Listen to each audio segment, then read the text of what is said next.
니마 그 강을 건너지 마오라는 영화가 있습니다. 이 영화에 나오는 강은 98세의 할아버지와 89세의 할머니가 늘 마을을 지나다닐 때마다 지나가는 강입니다. 늘 함께 건너오던 다리가 있는 그 강, 이제 할아버지가 돌아가실 때가 다 돼서 이제 이 74년 동안 살았던 75년 동안 살았던 이 부인 할머니를 떠나려고 할 때에 할머니가 영화 후반부에 뜨거운 눈물을 흘리면서 니마 그 강을 건너지 마오 라고 하면서 이 영화가 마무리가 됩니다. 이 영화에서 강은 죽음을 상징하는 것이었습니다. 그래서 98세 할아버지에게 니마 그 강을 안 건너면 안 되겠느냐고, 그 죽음의 문턱을 넘지 않으면 안 되겠냐고 그렇게 말하는 것을 보게 됩니다. 오늘 본문에도 강이 하나 나오는데 그 이름은 요단강입니다. 이 요단강도 이스라엘 백성들에게는 죽음을 상징하는 것이었습니다.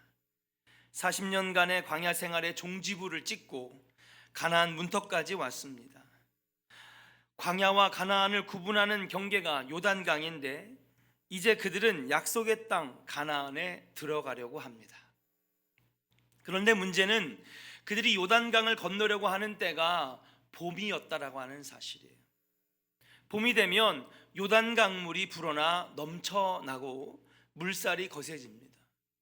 어떤 분들은 성지순례에 가서 요단강을 봤는데 너무 메말랐던데요. 물이 얼마 안 되는데요. 물론 그때 몇천 년 전과 지금하고는 지구가 환경이 오염됐기 때문에 물이 더 메말랐을 수도 있겠지만은 평상시에는 아주 강바닥이 보일 정도로 아주 낮은 수심의 강이입니다. 그러나 우리나라의 여름처럼 여기에 봄이 되면 여러분 비가 많이 오게 되고 11월부터 1, 2월 사이까지 집중적으로 내리는 물 때문에 이 팔레스타인 중동 지역은 요단강물이 불어나고 또 밀과 보리를 수확하는 데 최적의 시기라고 하는 것이죠. 물이 불어나니까 범람하게 되고 물살이 거세지게 됩니다. 요단강을 건너가기가 위험한 시기라고 말씀드릴 수 있습니다. 그런데도 하나님은 그 강을 지금 건너라고 말씀하고 계십니다. 그래서 지금 이스라엘은 광야 생활 초기에 어느 바다 앞에 섰었나요? 홍해 바다 앞에 섰었죠. 그때 겪었던 죽음의 공포를 또 한 번 느끼게 되었습니다. 그때 겪었던 절망감을 지금 바로 40년이 지난 요단강 앞에서 또 한 번 느끼고 있다라고 하는 사실이에요. 이대로 건너가라고 하면 우리 보고 다 죽으라고 하는 겁니까, 하나님? 그들은 죽음의 공포를 느끼고 있었습니다. 또 이 요단강은 이스라엘 백성들에게는 두려움과 절망을 상징합니다. 한시 앞이 걸어가야 하는 그들 앞에 불어난 요단 강물과 거센 물살은 절망을 선사하기에 충분하였습니다. 사랑하는 여러분, 올해 우리의 행보를 가로막는 크고 작은 강들이 있었을 것입니다. 어떤 사람은 건강의 문제가 마치 이스라엘 앞에 가로막고 있는 요단강물처럼 여러분의 앞을 가로막고 있는 일들이 있었지 않았습니까? 주님은 우리더러 지금 그 어려운 것들을 건너라고 말씀하고 계시는 것입니다. 그런데 우리가 그냥 건너기에는 너무나 위협적입니다.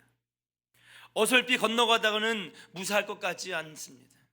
사업에 실패할 것 같고, 건강에 실패할 것 같고, 사람 관계에 실패할 것 같고, 시험에 실패할 것 같고, 합격에 실패할 것 같고, 항상 우리 앞에 놓인 강은 위험하고 두려움을 느끼기에 충분합니다. 어떤 일들은 죽음의 공포를 느끼게도 한다라고 말씀드릴 수 있습니다. 그때 하나님이 이스라엘 백성들에게 말씀하셨습니다. 따라합시다. 너희 앞에 언약궤를 세워라. 본문 3절의 말씀입니다. 우리 같이 한번 본문의 3절의 말씀을 같이 한번 읽어보도록 하겠습니다. 함께 읽겠습니다. 백성에게 명령하여 이르되 너희는 레위 사람 제사장들이 너희 하나님 여호와의 언약궤를 메는 것을 보거든. 할렐루야.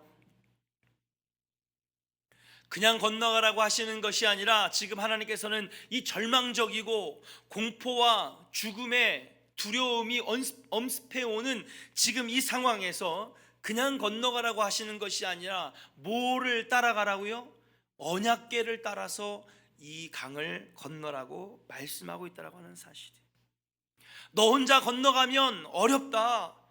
너 혼자 괜히 나서서는 위험하다. 성난 강물에 죽을 수밖에 없다라고 말씀하시는 것이, 지금 요단강을 건너는 것뿐만 아니라 40년 광야 생활도 그랬습니다. 낮에는 구름 기둥으로, 밤에는 불 기둥으로 이스라엘 백성들 앞에 놓여졌고 그것을 이스라엘 백성들이 따라갔다라고 하는 사실이에요. 지금은 구름 기둥과 불 기둥은 사라지고 그 앞에 이제 뭐를 따라가라고 말씀하시는 겁니까? 언약궤를 따라가라고 말씀하시는 거예요. 구름 기둥과 불 기둥, 이 언약궤는 무엇입니까? 하나님의 임재를 말씀하시는 것입니다. 주님도 제자들에게 나를 따라오라고 말씀하고 계십니다. 그렇습니다. 사랑하는 여러분, 우리 앞에는 항상 구름 기둥과 불 기둥이 놓여져 있어야 될 줄로 믿습니다. 여러분 앞에는 항상 언약궤가 놓여져 있어야 여러분 인생에 만나는 그 위험한 강들마다 여러분 무사하게 건너게 될 줄로 믿습니다. 우리는 그것들보다 앞서지 말아야 될 줄로 믿습니다. 결국 그들은 강물이 범람하고 유속이 거세게 몰아치던 요단강을 건너 결국 약속의 땅, 축복의 땅 가나안으로 들어가게 되었고, 거기서 나라와 민족을 이루며 강성한 나라로 축복받게 되었다라고 하는 사실이에요. 저는 오늘 본문 말씀을 통하여서 요단강을 건너는 이스라엘 백성들의 모습을 통하여서 우리 인생에 놓인 위험하고 절망적인 이 강들을 우리가 어떻게 건널 수 있는지, 여러분 앞에 놓여있는 이 문제의 강들을 어떻게 건널 수 있는지 함께 은혜 나누기를 원합니다. 첫 번째로 한번 따라 합시다. 언약궤의 뒤를 따라갔습니다. 우리가 읽었던 본문 3절의 말씀에 보니까 이스라엘 백성들이 요단강을 건널 때에 뭐를 따라갔다고요? 언약궤를 따라갔다는 거예요. 오늘 여러분 앞에 보이는 이 사진이 바로 언약궤입니다.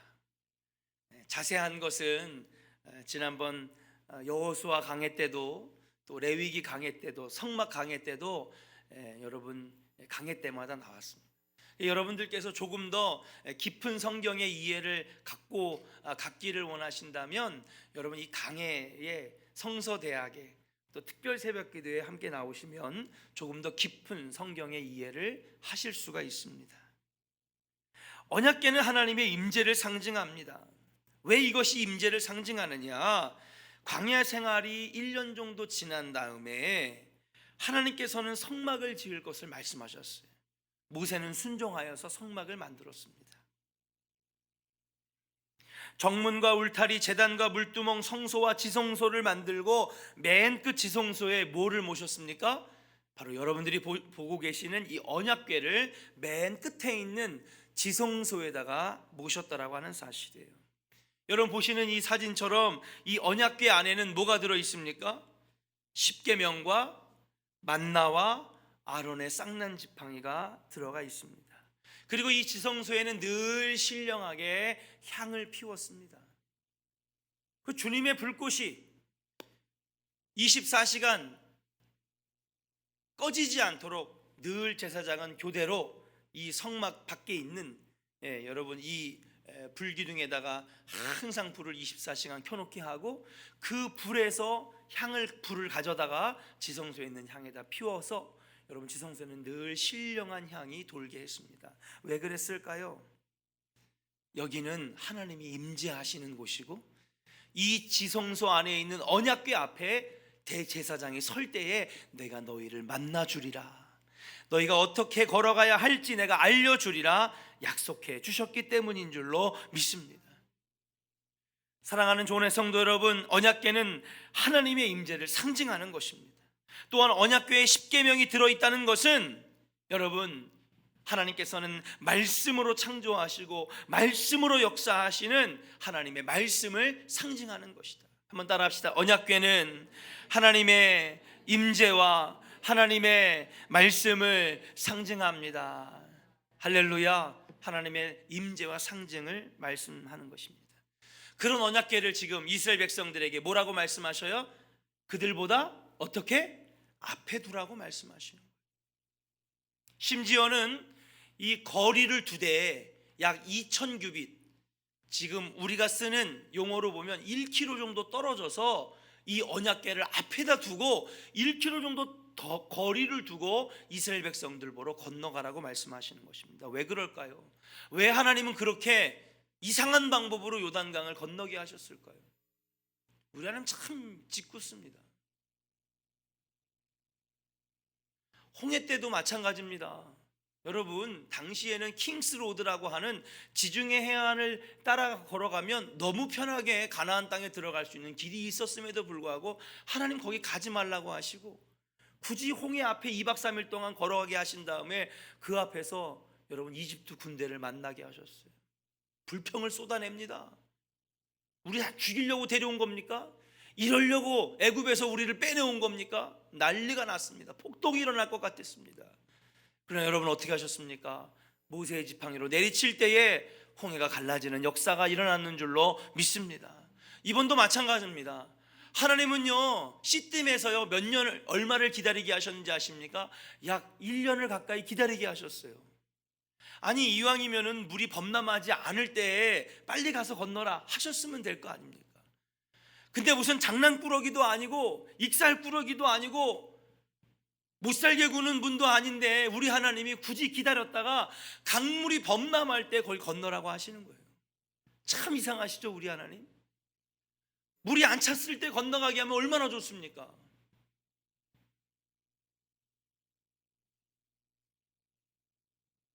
왜 그렇게 하셨을까요? 그들의 믿음을 보시기를 원하시는 거예요. 그들에게 순종의 법을 가르쳐 주시기 위해서 그렇게 하셨는 줄로 믿습니다. 사랑하는 좋은 성도 여러분, 언약궤가 항상 우리 앞에 놓여져야 하고 우리는 그것보다 앞서가지 말아야 될 줄로 믿습니다. 다시 말하면 사랑하는 여러분, 하나님이 여러분보다 앞장서 계셔야 되고 항상 우리가 걸어가는 길 앞에는 누가 계셔야 되는 것이냐? 예수 그리스도와 말씀이 앞장서야 될 줄로 믿습니다. 우리는 주님보다 앞서지 말아야 될 줄로 믿습니다. 그래야 우리 인생 앞에 놓인 수많은 위험하고 절망적인 강들을 건너게 되는 것인 줄로 믿습니다. 사랑하는 좋은 성도 여러분, 이스라엘 광야 생애를 견딜 수 있었던 것들은 그들 앞에 항상 불기둥과 구름기둥이 있었기 때문에 그래요. 그들이 요단강을 건널 수 있었던 것은 그들 앞에 언약궤가 있었기 때문인 줄로 믿습니다. 구름기둥이 있었느냐 불기둥이 있었느냐, 그것보다 그것은 무엇을 의미합니까? 항상 하나님이 내 앞에 계셔서, 오늘 불렀던 호산나 성가대의 찬양처럼 나의 힘이 되신 여호와여, 내가 주를 사랑합니다. 주님보다 앞서지 않겠습니다. 주님이 내 앞에 계시기를 원합니다. 하나님보다 앞서지 않기를 주의 이름으로 간절히 축원합니다. 그래야 여러분 앞에 놓여있는 수많은 인생의 위험한 강들을 건널 수 있게 되는 줄로 믿습니다. 두 번째 한번 따라하겠습니다. 언약궤의, 제목이 길죠? 따라합시다. 언약궤의 뒤를 따르기 위해서는 제사장들이 매는 것을 보고 출발해야 합니다. 할렐루야. 3절 말씀을 보니까 너희는 레위 사람 제사장들이 너희 하나님 여호와의 언약궤를 매는 것을 보고 그리고 난 다음에 그것을 떠나 그 뒤를 따르라. 출발 준비를 다 하고 제사장들의 움직임을 주시해 보다가 언약궤 매는 것을 보면 바로 출발해야 한다고 말씀하고 있는 것입니다. 하나님께서 제사장들에게 언약궤를 매게 하신 이유는 무엇일까요? 제사장들에게 앞장서서 그들을 인도하라고 하시는 것인 줄로 믿습니다. 제사장들은 오늘날의 목회자를 의미하는 것입니다. 목회자들에게 하나님께서는 제사장들에게 언약궤를 맡기신 것처럼 하나님은 목회자들에게 하나님의 말씀과 권세를 맡겨 주셨다라고 하는 사실이에요. 그런데 어쩔 땐 신앙생활 하다 보면은요, 목회자보다 앞서려고 하는 때가 너무나 있어요. 내 생각이 더 맞는데요, 내 판단이 더 맞는데요, 그렇게 생각할 때가 있어요. 그렇게 따지면 홍해를 꼭 앞에 건너가게 하셨어야 되는 것입니까? 굳이 1년을 기다렸다가 물이 범람할 때에 여러분 요단강을 건너라고 하시는 하나님이 여러분 이해할 수 있습니까?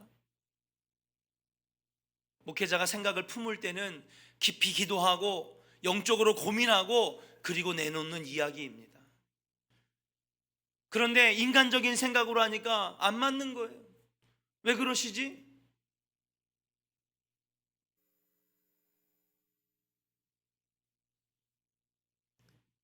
사랑하는 조은의 성도 여러분, 내 생각이 더 맞다고 생각할 때에 하나님은 요단을 건너가지 못하게 하셨습니다.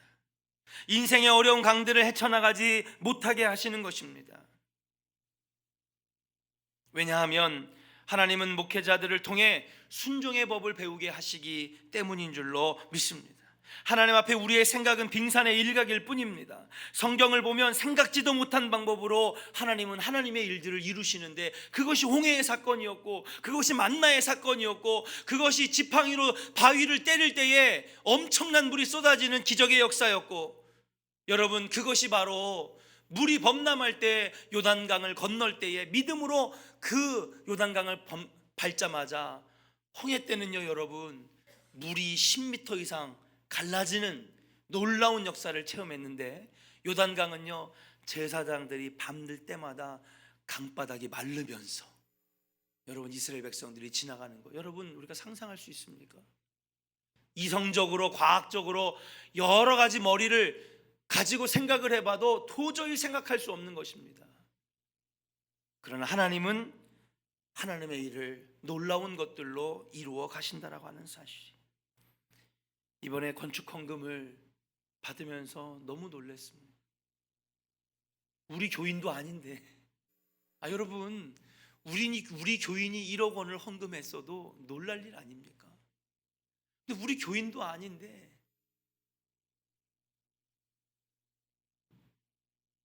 정말 생각지도 못했던 방법으로 하나님이 역사하시는 모습을 보면서 이것이 하나님이 하시는 일이구나.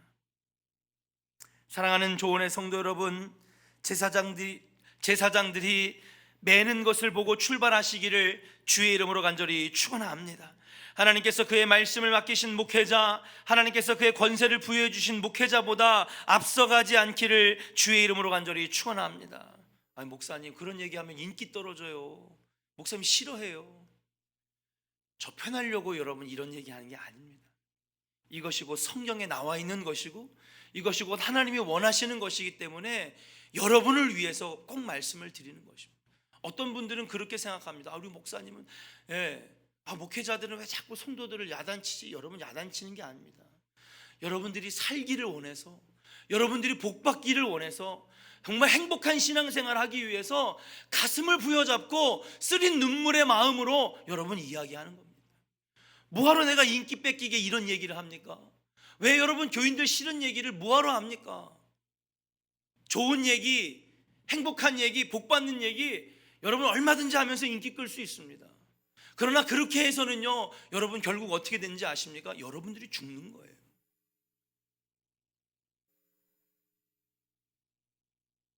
이것이 곧 성경에서 가르쳐 주신 것이고 하나님의 뜻이라고 하는 사실이에요. 어렵지만은 눈물을 흘리는 가슴 아픈 심정으로 이야기할 때에 여러분 이것을 사람의 말로 받지 마시고 하나님의 말씀으로 받으시기를 주의 이름으로 간절히 축원합니다. 세 번째, 요단강을 건너려면 어떻게 됩니까? 한번 따라합시다. 자신을 성결하게 해야 합니다. 5절의 말씀을 같이 읽어보겠습니다. 시작. 여호수아가 또 백성에게 이르되 너희는 자신을 성결하게 하라. 여호와께서 내일 너희 가운데에 기이한 일들을 행하시리라. 아멘. 그렇습니다. 요단강을 건너기 위해 이스라엘 백성들은 자신들을 성결케 하였습니다. 우리는 항상 우리 자신을 거룩하게 관리해야 될 줄로 믿습니다. 아무리 언약궤를 맸어도 우리 자신이 거룩하고 성결하지 아니하면 하나님은 임재하시지 않습니다. 여러분, 여기에 언약궤가 있어도 여러분 우리가 거룩하고 성결하지 아니하면 하나님이 임재를 안 하시는 거예요. 교회를 출석하는 것이 문제가 아닙니다. 여러분, 우리가 거룩하게 사는 것이 문제인 줄로 믿습니다. 왜 그러느냐? 레위기 11장 45절에 보면 이렇게 말씀하고 있어요. 내가 거룩하니 너희가 거룩하여라. 고린도 전서의 말씀을 보니까 너희는 하나님의 성전이라고 말씀하여 주셨어요. 그 얘기는 뭐냐? 하나님은 거룩하시고 성결하신 분인데 우리가 거룩하지 못하고 성결하지 못하면 하나님이 들어올 곳이 없다라고 하는 거예요. 우리의 마음이 오염되고 우리의 마음이 죄악으로 가득 차면 여러분, 거룩하신 하나님이 들어오고 싶으셔도 너무 지저분한 방에 들어오실 수가 없다라고 하는 것이죠. 그래서 성경 곳곳에 하나님은 우리 보러 거룩하라고, 하나님 우리 보고 성결하라고 주문하고 계시는 줄로 믿습니다. 왜요? 우리를 만나주시기 위해서, 우리 안에 역사하시기 위해서, 우리 안에 있는 병을 고쳐주시기 위해서, 우리 안에 있는 문제를 해결해 주시기 위해서 오늘도 거룩하여라, 성결하여라 말씀하고 계신다고 하는 사실이에요. 하나님이 거룩하고 성결하시기에 우리가 거룩하게 할 때 하나님이 내게 다가오실 수 있는 것인 줄로 믿습니다. 하나님이 내게 가까이 오셔야 나를 붙들어 주시지 않겠습니까? 우리가 하나님의 도움을 구한다면 먼저 우리가 과연 거룩하게 살고 있는지, 성결하게 살고 있는지 돌아보며 하나님의 도우심을 구해야 될 줄로 믿습니다. 올 한 해 우리는 하나님의 도움이 절실히 필요합니다. 나라와 민족도 위기 속에 있습니다. 개인적으로도 경제가 너무 힘들고 물질의 어려움을 겪는 사람들도 많이 있습니다.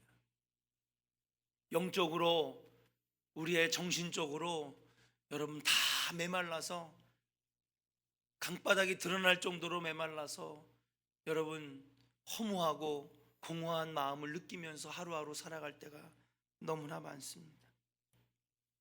이럴 때에 누가 우리를 도와주실 수 있겠습니까? 오직 여호와 하나님 한 분만이 우리 인생에 들어오셔서 우리를 도우시고 우리를 붙잡아 주실 줄로 믿습니다. 그러기 위해서는, 사랑하는 여러분, 이 인생의 어려운 강물들을 건너기 위해서는 여러분 주님보다 앞서지 말아야 될 줄로 믿습니다. 항상 우리 앞에 구름 기둥과 불 기둥이 있어야 한다라고 하는 사실. 그리고 항상 우리는 목회자들을 통하여, 제사장들을 통하여 하시는 말씀을 듣고 그 말씀에 순종하여 나가는 순종의 법을 배워야 될 줄로 믿습니다.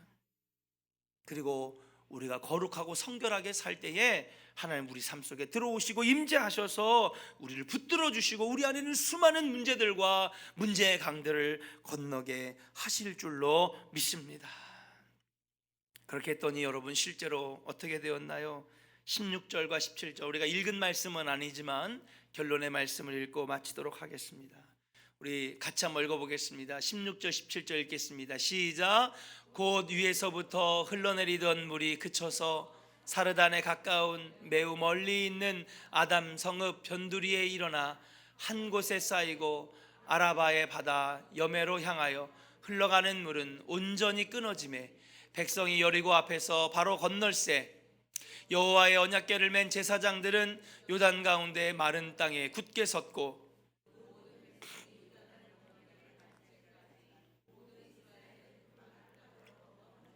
할렐루야, 기적이 일어났습니다. 할렐루야.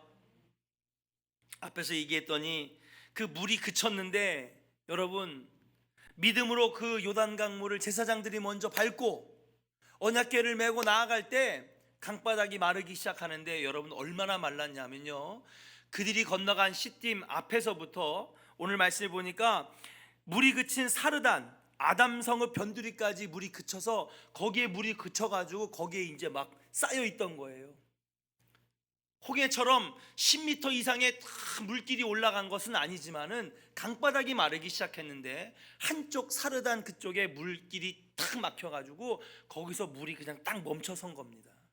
여러분 여기까지가 얼마인지 아십니까? 이 이스라엘 백성들이 건너는 것부터 중심으로 해가지고 사르단과 아담 성읍까지 해서 무려 그 길이가 32km나 강물이 바닥을 드러내고 말랐다라고 하는 거예요. 하나님 이렇게 역사하시는 거예요. 할렐루야. 생각지도 못했던 방법으로 하나님 역사하시는 거예요. 사랑하는 여러분, 예수님께서 하나님께서 명령하신 오늘의 말씀, 앞으로도 우리가 2019년 건너야 될 강들이 많습니다. 어떻게 보면 교회적으로 볼 때는 여러분 비전센터가 또 하나의 건너야 될 요단강인 줄로 믿습니다. 이 강을 건널 때에 우리 온 교인들이 함께 하지 아니하면 안 되는 것입니다. 가정적으로도 우리는 건너야 될 강들이 많이 있습니다. 그때 우리가 어떻게 해야 됩니까? 하나님보다 앞장서지 말아야 되는 것입니다. 내 뜻과 내 생각을 주장하는 것이 아니라 늘 자신을 겸손하게 칙칙질하며 순종하며 그리고 거룩하게 성결하게 나아갈 때에 하나님 반드시 이루시고 역사하시며 여러분의 가정을 세워주실 줄로 믿고, 여러분 올 한 해 여러분 앞에 놓여있는 수많은 요단강들을 믿음으로 잘 건너시는 승리하는 좋은 해 성도들 되기를 주의 이름으로 간절히 축원합니다. 우리 옆 사람에게 한번 축복하겠습니다. 믿음으로 요단강을 건너겠습니다. 할렐루야. 오늘 찬송가 304